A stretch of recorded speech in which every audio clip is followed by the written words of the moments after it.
তোমার পছন্দের রং কোনটা? বলছিলাম ভুলে গেছো। না। পছন্দের খাবার? এটাও বলছিলাম ভুলে গেছো। না। পছন্দের গান কি? গান তো চেঞ্জ হয়, এক এক সময় একটা পছন্দ। এখন গানটা একটু চেঞ্জ হয়েছে, আগের গানটা এখন আর পছন্দ না, নতুন একটা পছন্দ। কিছুই ভুলি নাই, সবকিছুই মনে আছে, কিন্তু কিন্তু টপিক পাইতেছো না কথা বলা, তাই না? প্রিয়া, এর কথা বলবো?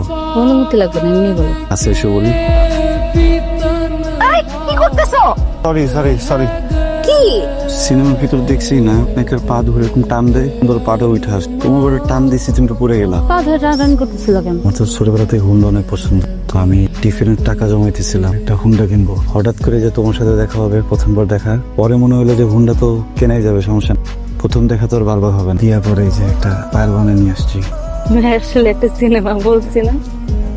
পরে দেই। ঠিক আছে, তুমি পায়ের ভরে পা রাখো।